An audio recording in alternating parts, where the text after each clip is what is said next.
My name is Olga, and I am 67 years old. I spent 35 years as a teacher and 42 years as a mother to my daughter Amanda. After my husband Thomas died when Amanda was just 3, I raised her alone, pouring every ounce of love and sacrifice into giving her a good life. Last month at a family dinner, Amanda looked me straight in the eyes and said, "You are not my real mother. My other mom would have been better than you." I was crushed, but what I did next changed everything between us forever. Before I continue my story, let me know where you are watching from, and hit that subscribe button if you want more true family stories like this one. My life before Amanda was filled with both joy and heartache. I met Thomas when I was 22, working at the local library while finishing my education degree. He was 26, handsome, with kind eyes, working as an engineer at the manufacturing plant just outside our small town. We were married by my 24th birthday, settling into a modest starter home, with dreams of filling it with children. Those dreams quickly hit a wall of disappointment. Month after month, year after year, we tried to conceive without success. The doctors eventually confirmed what we feared: I had severe endometriosis that made natural conception nearly impossible. The treatments were expensive and painful with no guarantees. After 3 years of temperature charts, hormone injections, and too many tears to count, we decided to look into adoption. That decision changed our lives forever. Through a private adoption agency, we met Jessica, a 16-year-old girl from a neighboring state who was 7 months pregnant and knew she couldn't provide the life she wanted for her baby. The moment Jessica placed her 1-year-old daughter in my arms, I became a mother. We named her Amanda Joy, and my heart expanded in ways I never thought possible. Thomas adored Amanda. He would spend hours building little wooden toys for her in his workshop, reading stories with different voices for each character, and taking her for walks around the neighborhood perched on his shoulders. Our little family felt complete and blessed. Then tragedy struck without warning. Thomas collapsed one Sunday afternoon while mowing the lawn. A massive heart attack took him instantly. He was only 31. Amanda was just 3 years old, too young to fully understand that Daddy was never coming home. I was 30, suddenly a widow and single mother with a mortgage and a broken heart. The years that followed tested every fiber of my being. I took on extra teaching assignments, tutoring on weekends and during summer breaks. I budgeted every penny, cutting coupons and shopping sales, often putting Amanda's needs far above my own. New clothes for me. Those could wait while Amanda needed proper winter boots or supplies for school projects. Amanda was a bright child, always curious and determined. She excelled in school, particularly in art and literature. But even from a young age, I noticed a certain sense of entitlement in her personality. When other children got toys she wanted, she would question why she couldn't have the same or better. I tried to teach her gratitude and perspective, but sometimes wondered if I was overcompensating for her fatherless childhood by giving her too much. My sacrifices for Amanda were numerous, but never felt like burdens. When Thomas's small life insurance and the sale of his workshop tools came through, I put every dollar into a college fund for Amanda instead of replacing our aging car. When my father passed and left me a modest inheritance, I used it to enroll Amanda in a prestigious private high school, known for its arts program, rather than fixing the leaking roof on our home. I postponed my retirement by 5 years to help Amanda with her undergraduate expenses, working through chronic back pain to ensure she graduated debt-free. Despite the challenges, we had many beautiful years together. Our Sunday brunches became a sacred tradition, just the two of us sharing pancakes and dreams for the future. Shopping trips may have been budget-conscious, but they were filled with laughter. When Amanda got her first apartment after college, I spent 2 weeks helping her paint and decorate, finding affordable treasures at thrift shops that she proudly showed off to friends. Things began to change during Amanda's college years. She met Bradford during her junior year at a fundraising gala I could barely afford to attend. He came from old money, his family name attached to buildings around campus. At first, Bradford seemed charming enough, if a bit pretentious. But as their relationship grew serious, I started noticing subtle shifts in Amanda's behavior and priorities. Bradford's family, especially his mother Genevieve, carried themselves with the practiced superiority that generations of wealth can cultivate.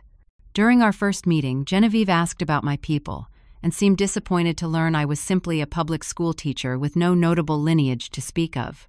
The conversation repeatedly drifted to bloodlines, heritage, and family connections in ways that made me increasingly uncomfortable. By the time Bradford proposed 2 years later, Amanda had already begun adopting many of his family's attitudes and preferences.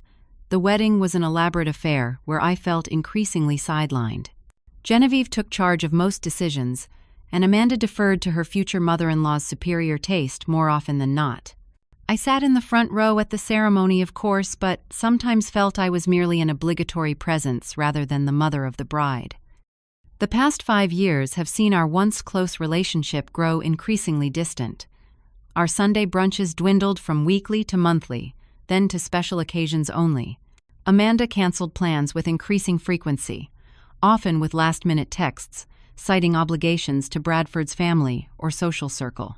She began adopting Genevieve's tastes and opinions on everything from politics to parenting, often contradicting values she had once shared with me. What hurt most was Amanda's growing criticism of my middle-class habits and home.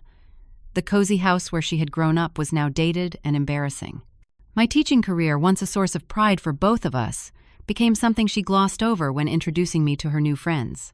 When her children, my grandchildren, were born, she increasingly deferred to Genevieve's advice on child-rearing, while dismissing my suggestions as outdated or unsuitable.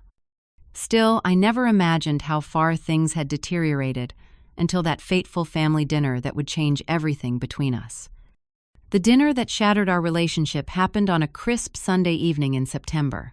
Amanda had invited me to their home for what she called a casual family dinner, though nothing in Amanda and Bradford's 5,000-square-foot colonial-style house ever felt truly casual to me. I arrived 15 minutes early, as was my habit, carrying a homemade apple pie made from the trees in my backyard.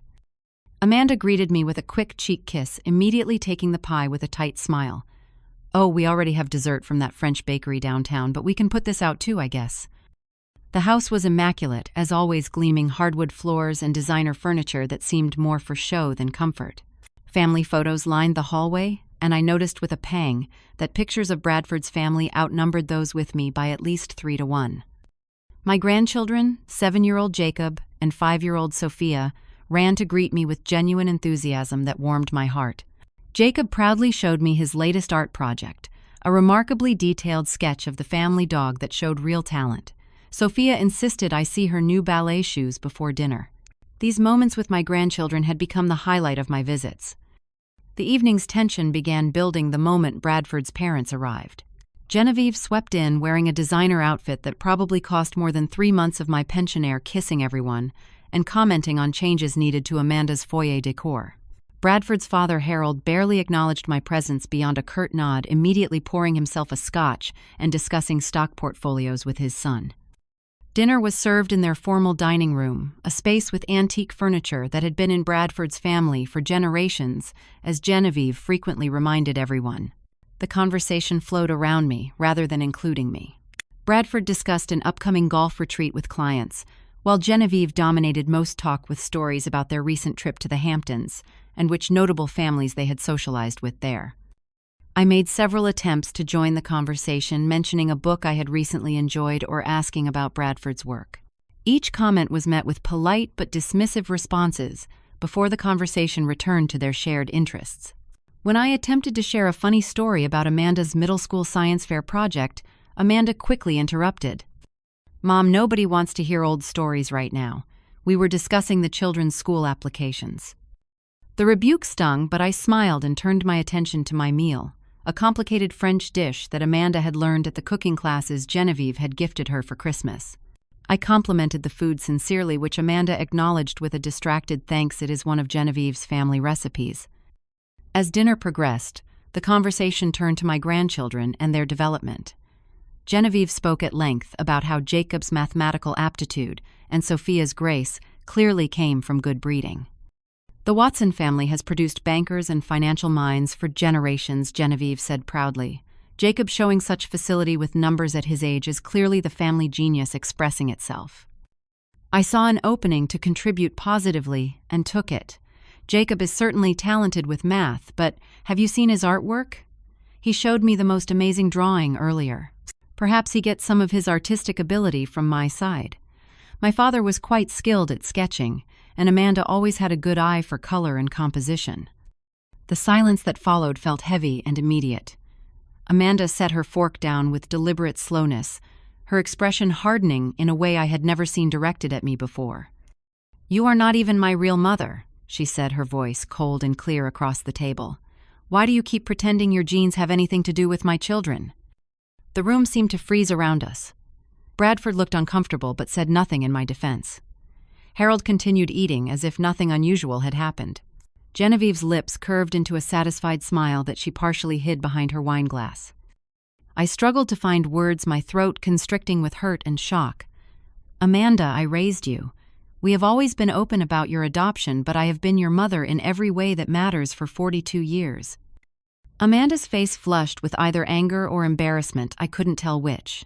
My real mother was probably cultured and talented. That is where my taste comes from, not you. She gestured dismissively at my simple dress and costume jewelry. Look at you compared to Genevieve. It is obvious which one of you understands quality and class. The cruelty in her tone was so unexpected that tears sprang to my eyes before I could control them. 4 decades of love and sacrifice dismissed in a single contemptuous statement. I noticed Jacob watching with wide, confused eyes and forced myself to maintain composure for his sake. "I need to use the restroom. Please excuse me," I managed to say, folding my napkin and placing it beside my half-eaten meal. I walked with deliberate calm down the hallway, locked the bathroom door, and pressed a cool washcloth to my face as silent tears fell. In the bathroom mirror, I saw a 67-year-old woman with silver-streaked hair and tired eyes wearing her best dress that suddenly seemed shabby and inadequate. For 42 years, I had never questioned that I was Amanda's real mother. I had been there for every fever, every heartbreak, every triumph and tear. I had worked extra jobs to provide opportunities, postponed my own dreams to fulfill hers, loved her with every fiber of my being. When I returned to the table, conversation had shifted to safer topics. I declined dessert, claiming a headache that was rapidly becoming true, and made my excuses to leave early. Amanda walked me to the door with stiff politeness, neither of us acknowledging the wounds still bleeding between us. The drive home alone was a blur of streetlights and memories. Amanda's first steps. The night she had the flu, and I stayed up until dawn cooling her fever. The pride in her eyes when she showed me her college acceptance letter. Her radiant face on her wedding day. 42 years of motherhood replayed in my mind, now tainted by the knowledge that my daughter saw it all as somehow counterfeit. That night I lay awake, staring at my bedroom ceiling, replaying the dinner conversation and wondering where I had gone wrong. Had I given too much? Not enough. Had I somehow failed to make Amanda feel secure in our relationship despite not sharing blood? The questions circled endlessly as I considered what to do next, and what Amanda's cruel rejection really meant for both of us. I woke the next morning with puffy eyes but unusual clarity. Somewhere in those sleepless hours, anger had begun replacing some of the hurt. Not a hot, destructive anger, but the slow, burning kind that fuels resolution rather than retaliation. For the first time in decades, I found myself questioning not what more I could do for Amanda, but whether I should continue doing anything at all. As I prepared, my morning coffee memories surfaced of a conversation from years ago. Amanda, at 16, sitting at our kitchen table with homework spread around her, had asked about her birth mother. "What was she like? Do you know anything about her?" Amanda had asked, twirling a pencil between her fingers. I had been honest, sharing the limited information we had. Her name was Jessica. She was very young, only 16 when she had you. She wanted you to have opportunities she couldn't provide. The adoption was closed, but she seemed like a thoughtful person from the little interaction we had. She wrote you a letter that the agency keeps until you turn 18, if you ever want to read it. "Do you think she ever regrets giving me up?" Amanda had asked, vulnerability clear in her young eyes. "I think she made the most loving choice she could in her circumstances," I had answered carefully. "But I can tell you that not a day goes by that I don't thank her for making me your mother." Amanda had smiled, then reaching across her textbooks to squeeze my hand before returning to her algebra. That moment had felt like solid ground between us. When had that foundation begun to crumble? The adoption had been closed according to Jessica's wishes, with records sealed and minimal information exchanged. We knew she had been a high school student from a middle-class family who had hidden her pregnancy until the 7th month. The agency told us she was artistic and bright, but had wanted her baby to have a stable two-parent home that she couldn't provide. That was all we knew, all Amanda had ever known about her birth mother. After finishing my coffee, I called my younger sister Marjorie, the one person who had witnessed every step of my journey with Amanda. She said, "What to you?" Marjorie's outrage on my behalf was immediate and validating. "After everything you have done for that girl, I always thought Bradford was changing her, but this crosses every line." "I barely slept thinking about it," I admitted. "I keep wondering where I went wrong." "You went wrong nowhere," Marjorie said firmly. "Amanda is a grown woman making awful choices. Maybe it is time you showed her what life without a mother really means." "I am not going to be petty, Marge." "It is not petty to stand up for yourself, Olga. You have spent 42 years putting that girl first. Maybe it is time she learned you are a person too, not just a convenience she can discard when her fancy new family makes her feel too good for her roots." After ending the call, I found myself considering Marjorie's perspective more seriously than I might have before. Had my willingness to always prioritize Amanda's needs created this situation, by never demanding respect and consideration in return, had I taught her I deserved neither? I took out a notepad and began listing all the ways I was still actively supporting Amanda and her family, despite the growing distance between us. The list grew longer than I had expected. Weekly babysitting for the grandchildren every Tuesday and Thursday, while Amanda attended her tennis club and spa days. Preparing and freezing meals for their family when Bradford traveled for business. Buying school clothes and supplies for Blam, the grandchildren each fall. Contributing $500 monthly toward Jacob's private school tuition. Emergency loans for household renovations that never seemed to get repaid. Handmade gifts and cards for every holiday and birthday. Being on call for childcare emergencies, regardless of my own plans. Looking at this concrete evidence of my ongoing contributions to their lives, I felt a shift in my perspective. I was not just Amanda's discarded mother. I was still actively providing significant support that they took for granted. What would happen if that support simply disappeared? The question led to another more painful one. If I stopped doing all these things, would Amanda care about my presence in her life at all? The thought that she might not was both heartbreaking and liberating. I decided then that I would withdraw completely. No more unpaid childcare, no more financial support, no more being taken for granted. If I was not her real mother, as she had so clearly stated then, I was under no obligation to continue acting as one. The realization brought a strange sense of freedom mixed with profound sadness. My greatest concern was losing connection with my grandchildren. Jacob and Sophia were innocent in this situation, and I loved them deeply.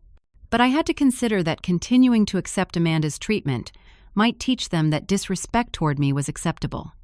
Perhaps a temporary separation would ultimately lead to healthier relationships for all of us.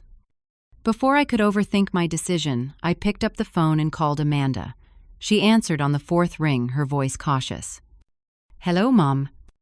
The familiar address felt hollow after last night's declaration that I was not her real mother. I kept my voice calm and even. "Amanda, I have been thinking about what you said last night at dinner.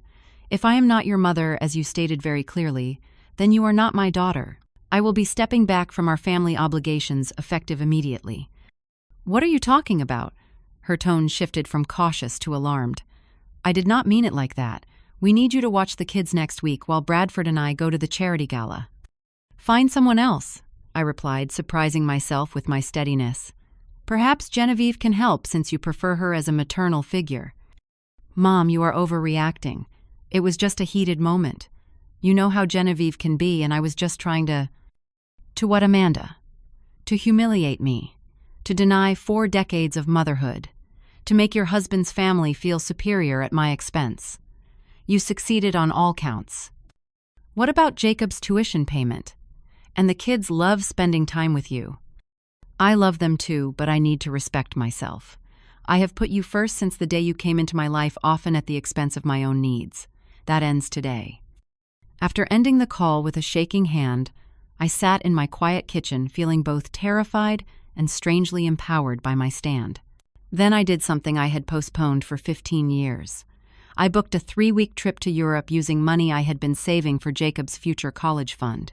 Paris, Rome, and Barcelona awaited places I had dreamed of visiting since college, but had always put off for Amanda's needs. For the first time in decades, I chose myself. The 2 weeks following my decision brought silence from Amanda, broken only by increasingly desperate text messages about childcare arrangements. The first few were terse demands. Need you to take the kids Tuesday. When those went unanswered, her tone shifted to guilt-inducing. Jacob asked where Grandma was today. He was very disappointed. Finally came outright accusations. You are punishing the children for adult problems. How could you? I read each message feeling the familiar pull to give in and return to my established role. But each time I considered responding, I remembered the cold dismissal in Amanda's eyes as she denied my motherhood, and my resolve strengthened. Bradford called on the 10th day, his tone hovering between conciliatory and condescending. Olga, this situation has gone on long enough, he began without greeting. The children are asking questions, and Amanda is having to rearrange her entire schedule to manage their care. I imagine that must be difficult for her, I replied, keeping my voice neutral. Parenting often requires schedule adjustments. You know very well Amanda has commitments that cannot simply be canceled. The school fundraising committee relies on her, and her volunteer work at the art gallery is important for our standing in the community. I am sure Amanda will figure it out. Parents usually do. His sigh carried clear frustration. Look, whatever disagreement you and Amanda are having, you have responsibilities to your grandchildren. They should not suffer because you are feeling sensitive about some comment made at dinner. My relationship with my grandchildren is important to me, Bradford, but so is my self-respect. Amanda made it very clear that I am not her real mother. I am simply respecting her perspective by no longer pretending to be one. After Bradford's unsuccessful attempt at reasoning with me, came a voicemail from Genevieve that nearly made me laugh with its audacity. Olga, this behavior is frankly selfish and beneath someone of your age and position. Abandoning your duties to the children shows exactly the lack of breeding Amanda has obviously recognized. When someone of quality makes a commitment to family, they honor it regardless of personal feelings. I suggest you reconsider your actions before you find yourself permanently excluded from this family. The message clarified exactly what I represented to Bradford's family: unpaid help, with convenient family sentiment attached, expected to serve without requiring respect in return. The realization cemented my decision rather than weakening it. To my surprise, I discovered freedom in the space left by withdrawing from Amanda's life. I joined an art class I had been eyeing for years, reconnected with former teaching colleagues for weekly coffee gatherings, and finalized my European itinerary with a sense of adventure I had not felt in decades. For perhaps the first time since Thomas died, I was living according to my own wishes, rather than arranging my life around someone else's needs. 3 weeks after my phone call with Amanda, an unexpected visitor arrived at my door. I opened it to find a slender woman with salt and pepper hair, cut in an elegant bob, dressed in flowing layers of jewel-toned fabrics that immediately suggested an artistic sensibility.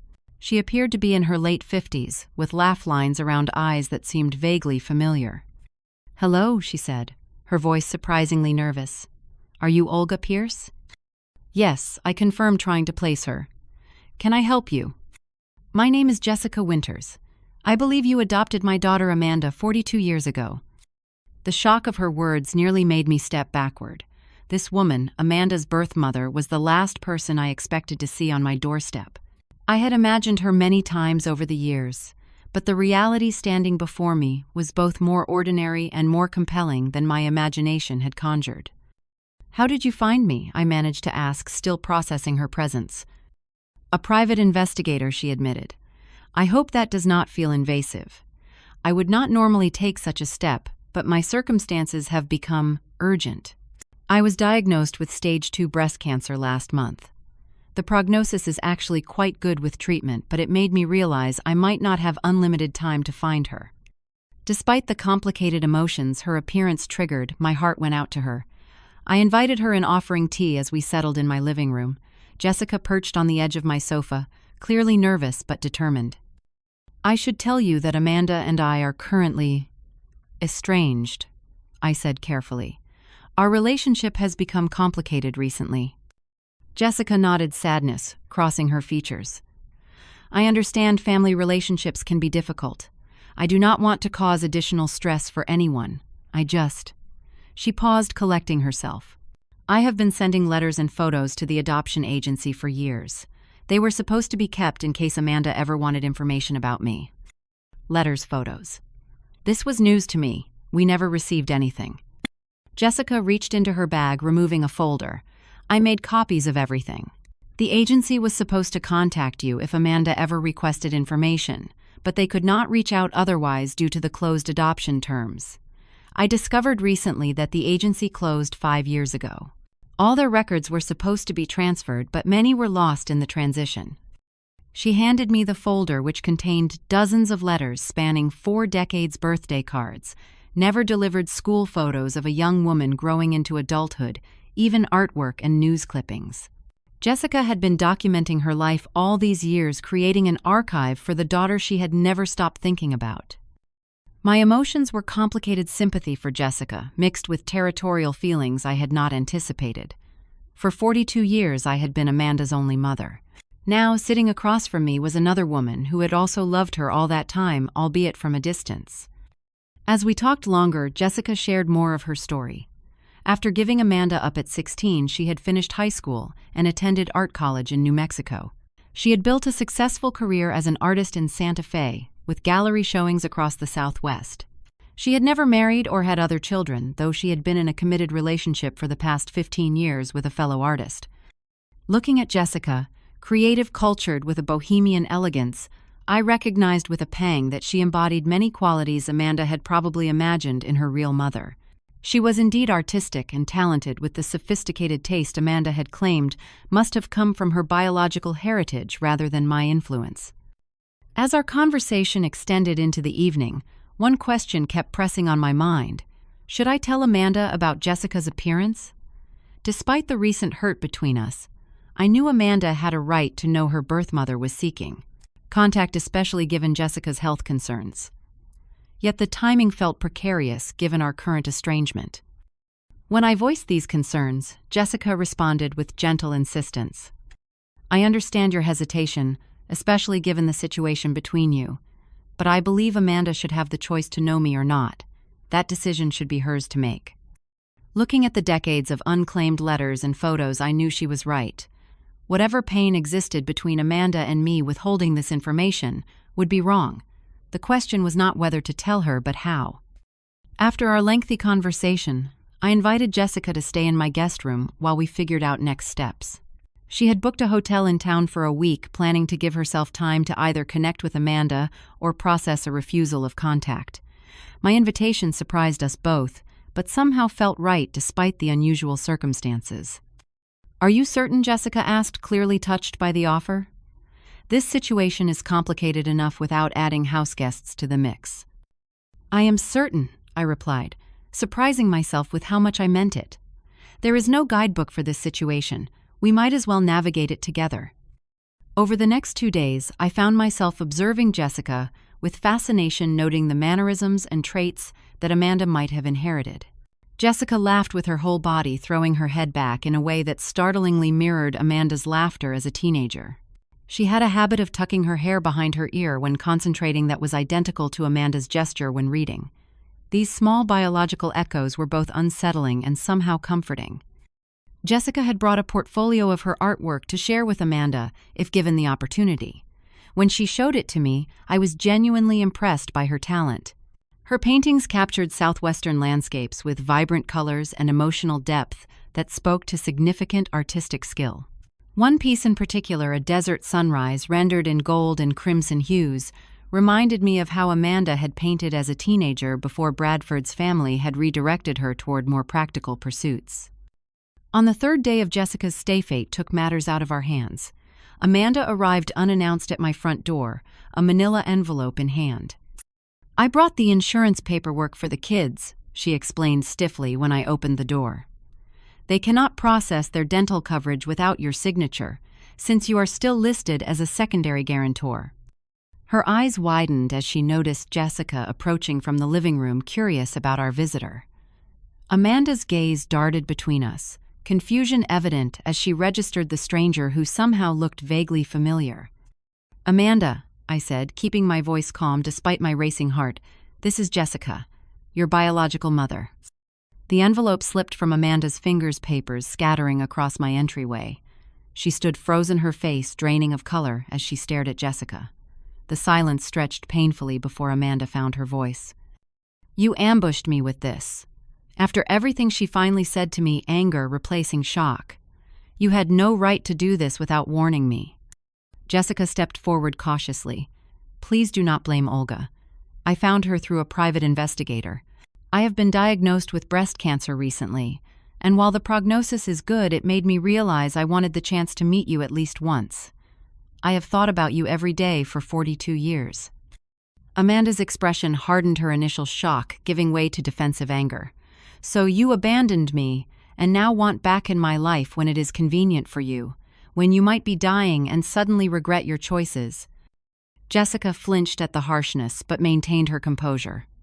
"I did not abandon you. I was 16 years old, still a child myself. I chose what I believed was the best future for you. A stable home with parents who desperately wanted a child."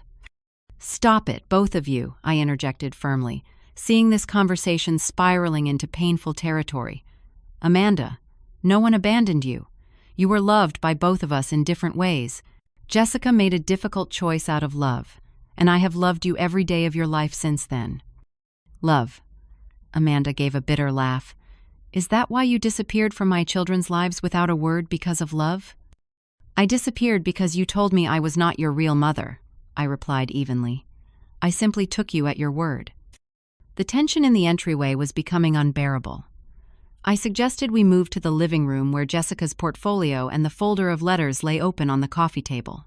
Amanda followed reluctantly, her body language rigid with defensive anger. Once seated, Jessica carefully slid the folder of returned letters toward Amanda. "I wrote to you every year on your birthday. I sent photos of myself so you would know what I looked like if you ever wanted to find me. The adoption agency was supposed to keep them in case you ever asked about me." Amanda stared at the folder without touching it. "I did ask. When I was 18, I contacted the agency. They told me there was nothing in my file except the original paperwork." Jessica looked stricken. "That cannot be right. I sent dozens of letters. Look." She opened the folder, revealing birthday cards with dates spanning decades, school photos of Jessica, growing from teenager to adult, newspaper clippings about her art shows, even a few small watercolor paintings. Decades of communication that had never reached its intended recipient. "The agency never forwarded them to us," I said softly, understanding blooming. "We never knew they existed." Amanda tentatively picked up one of the photos, studying the image of a young woman in her 20s standing before a canvas. Her hands trembled slightly. "You are an artist." Jessica nodded. "I teach art at a community college in Santa Fe now, but yes, painting has been my life's work." I saw a flash of something in Amanda's eyes, recognition perhaps of traits and talents she had always possessed, but never fully understood the origin of. Then her expression clouded again. "Well, I am afraid you will be disappointed in what you found," Amanda said, gesturing to herself. "I am not an artist. I chair charity fundraisers and serve on the board of my children's private school. I doubt that is what you imagined for your long-lost daughter." The bitterness in her voice revealed deeper wounds than her words expressed. Jessica leaned forward, her gaze direct and compassionate. "I never had specific expectations for what you would become. I only hoped you would be loved and have opportunities I could not provide. From what I can see, both those hopes were fulfilled." She glanced warmly at me, then back to Amanda. "What matters to me is not what you do, but who you are." "You know nothing about who I am," Amanda snapped. "You are right," Jessica acknowledged. "I would like to if you would let me, but I want to be clear, I am not here to replace anyone or disrupt your life. I just wanted you to know that you were never forgotten or unwanted." The revelation seemed to overwhelm Amanda. She stood abruptly, gathering the scattered insurance papers from where they had fallen. "I need time to process this. This is too much." "Of course," Jessica said quietly. "I am staying here with Olga for a few more days. Take whatever time you need." Amanda's gaze snapped to me, a mix of confusion and betrayal in her eyes at this evidence of apparent alliance between her two mothers. Without another word, she left the door, closing firmly behind her. Jessica and I sat in silence for several minutes after Amanda's departure. "That went about as well as could be expected," Jessica finally said, with a small, sad smile. 42 years is a lot to process in 20 minutes. I could only nod in agreement, wondering what would happen next, and whether this unexpected reunion had helped or damaged the already fragile situation with Amanda. The day after Amanda's dramatic departure, Jessica and I settled into an unexpected but comfortable routine. Over morning coffee, she observed thoughtfully, "Amanda has your determined chin, but her eyes remind me of my mother. It is strange to see family resemblances after all these years." I nodded, having noticed the same echoes myself. "Her stubbornness might be the one trait she got from both sides," I replied with a small smile. 3 days passed with no word from Amanda. Jessica continued showing me her artwork and sharing stories of her life in Santa Fe, while I found myself recounting tales of Amanda's childhood that I had not revisited in years. There was something healing about sharing these memories with the one person who might value them as much as I did. On the 4th morning, just as we were discussing Jessica's upcoming doctor's appointment, the doorbell rang. Amanda stood on the porch alone, her expression subdued compared to her previous visit. "May I come in? I think we should talk," she said quietly. We settled in the living room, an awkward triangle of connected lives. Amanda had clearly taken time to collect herself, her initial shock and anger replaced by a more controlled demeanor. "I have been thinking about everything," she began. "This situation is complicated." "That is quite an understatement," I remarked, earning a fleeting smile from both women. Amanda turned to Jessica first. "I apologize for my reaction the other day. Your appearance was unexpected and I handled it poorly." "Completely understandable," Jessica assured her. "Finding out I have been looking for you must have been overwhelming." Amanda nodded, then surprised me by continuing with unexpected candor. "I need to explain something that might help you both understand my behavior lately." She took a deep breath. "Bradford's family has an obsession with bloodlines and heritage that has affected me more than I realized." She described how since her marriage, Genevieve had subtly but consistently emphasized the importance of good breeding and family history. There were comments about how fortunate Jacob and Sophia were to have Watson blood, coupled with hints that Amanda's unknown background was a regrettable mystery in their otherwise distinguished lineage. "Genevieve started a campaign about a year ago to find my real family," as she put it, Amanda admitted. "She said it was for medical history reasons, but I knew she was hoping to discover I came from some distinguished background that would legitimize me in their social circle." I felt a stab of hurt that Amanda had never mentioned this to me but kept silent, allowing her to continue. "I hired a private investigator last year. Amanda confessed not meeting my eyes. He found nothing. The adoption records were sealed and the agency had closed. Genevieve was disappointed, suggesting that perhaps my background was too common to be traceable. "You never told me you were searching," I said, unable to keep the hurt from my voice. "I was ashamed," Amanda admitted.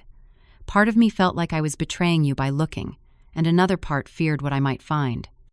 Jessica leaned forward. "What were you afraid of finding?" Amanda's composure cracked slightly. "I was afraid of learning I came from nothing special. That there was no hidden elegant heritage explaining why I never quite fit with Bradford's world, despite how hard I tried to belong there." The vulnerability in her voice revealed something I had not fully understood. Until that moment, Amanda's cruelty at the dinner had been born not just from entitlement, but from deep insecurity. She had been grasping for significance in a world that measured worth by lineage and connections she did not possess. "I have been unhappy in my marriage." Amanda continued the admission, seeming to surprise even her. "Bradford is not unkind, but his world is suffocating. Everything is about appearances and social standing. I feel trapped in a life I thought I wanted but do not recognize anymore." "Why take that unhappiness out on Olga?" Jessica asked gently. "From everything I have learned, she has been nothing but devoted to you." Amanda's eyes filled with tears. "Because she was safe. Because I knew she would forgive me no matter how awful I was. Bradford's family would cut me off without hesitation if I stepped out of line, but Mom," she glanced at me, "Mom has always been my safe place, even when I did not deserve one." The acknowledgement, with its unconscious return to calling me Mom, broke something open between us. For the first time in years, I was seeing the real Amanda beneath the polished exterior she had constructed. Jessica shared her own story, then filling in the gaps of Amanda's origins. She described her teenage pregnancy, her parents' disappointment, her agonizing decision to place her baby for adoption. I was not wealthy or connected, Jessica explained. I was a 16-year-old girl who loved art and wanted to see the world. My parents were middle-class people who worked at the local hardware store. There is no distinguished heritage in my background, just ordinary people doing their best. As Jessica spoke, I saw Amanda's fantasy of a glamorous biological mother with aristocratic connections quietly crumbling. The reality, a teenage girl who had made a loving but difficult choice, was both more mundane and more meaningful than the fiction she had constructed. "There is something else you should know, Amanda," I said, the weight of a decades-old secret pressing on me. The moment had come to reveal everything, no matter the consequences. "It is about your adoption." Amanda looked at me warily. "What about it?" I took a deep breath, gathering courage for a truth I had protected for 40 years. "Thomas was not just your adoptive father, he was your biological father." The silence that followed was absolute. Amanda stared at me, shock written across her features.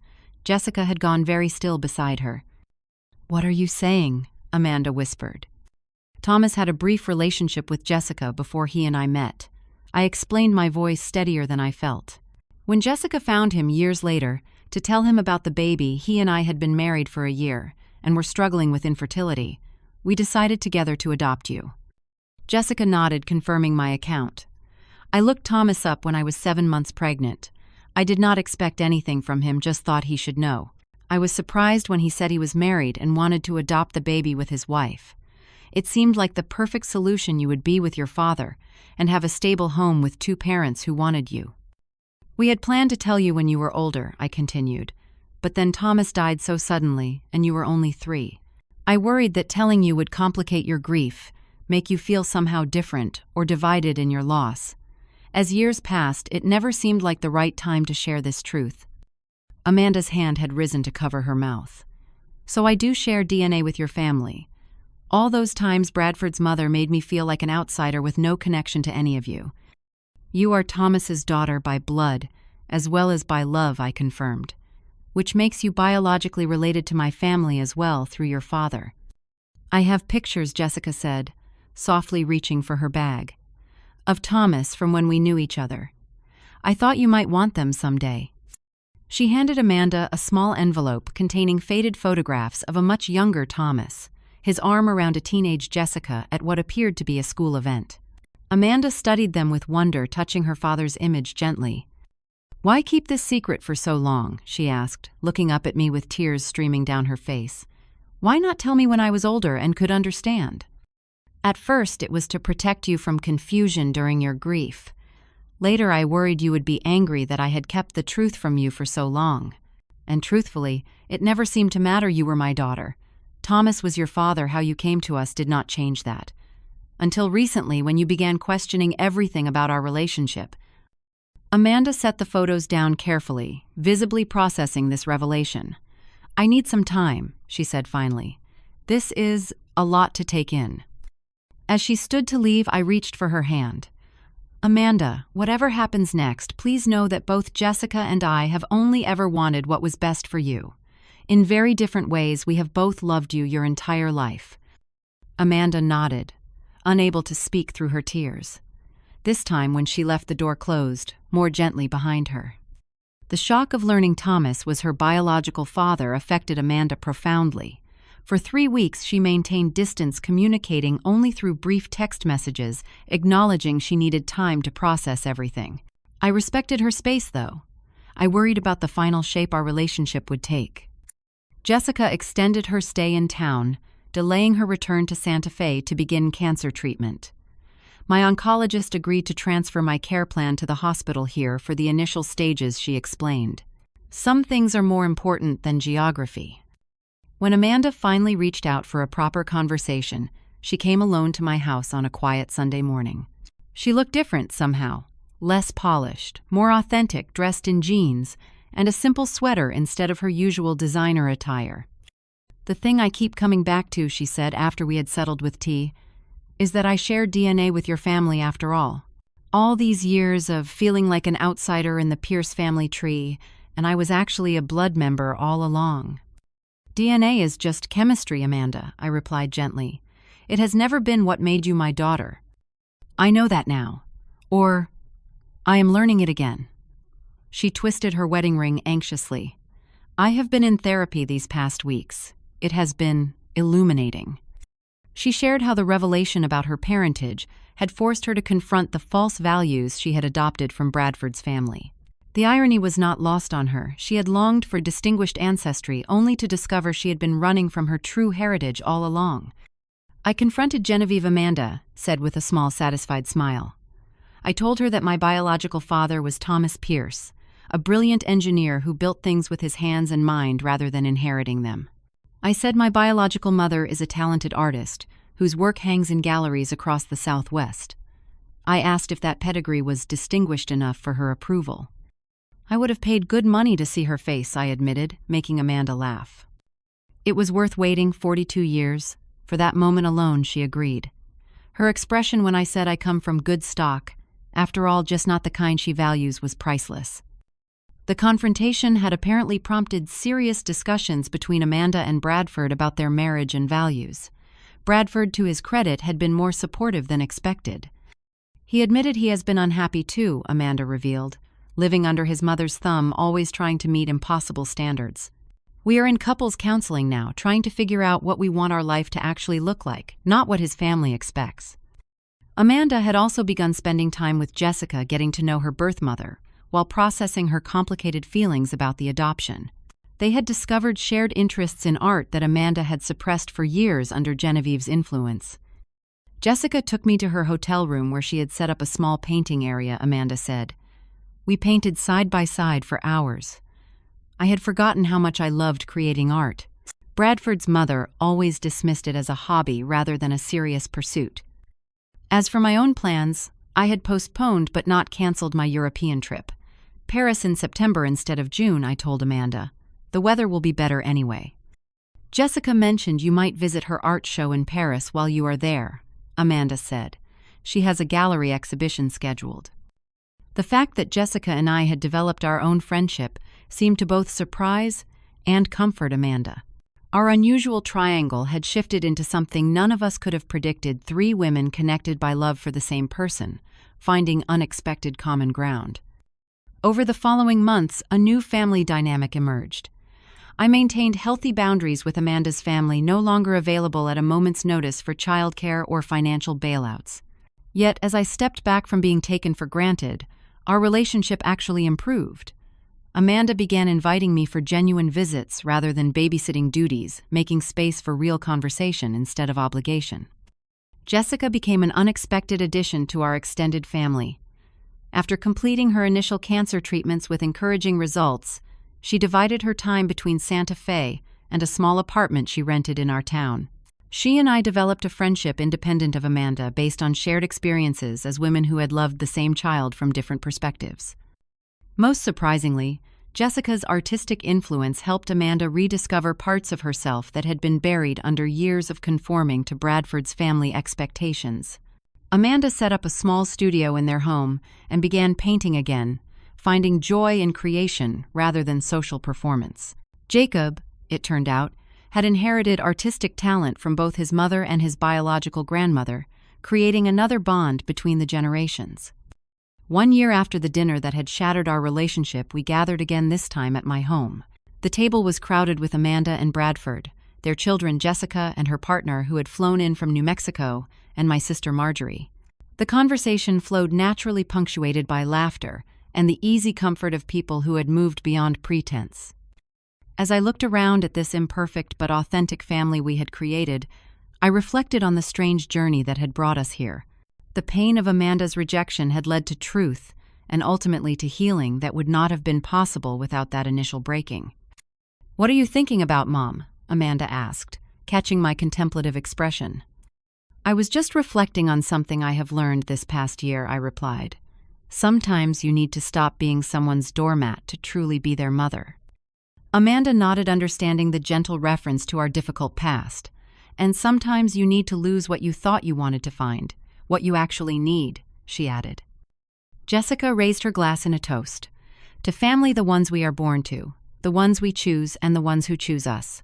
All forms of love are real when they come from the heart. As glasses clinked around the table, I felt a sense of peace I had not known in years. Our family might not match any traditional definition, but it was real and honest, in ways that mattered far more than convention or bloodlines. Have you ever had to make a difficult choice between maintaining peace and standing up for yourself in a family relationship? I would love to hear your thoughts in the comments below. And if this story resonated with you, please hit the like button and subscribe to hear more true family stories. Sometimes, the most painful moments in our relationships lead to the most beautiful transformations when we have the courage to speak our truth. Thank you for listening to my story today, and remember that family is built on love and choice, not obligation or blood alone.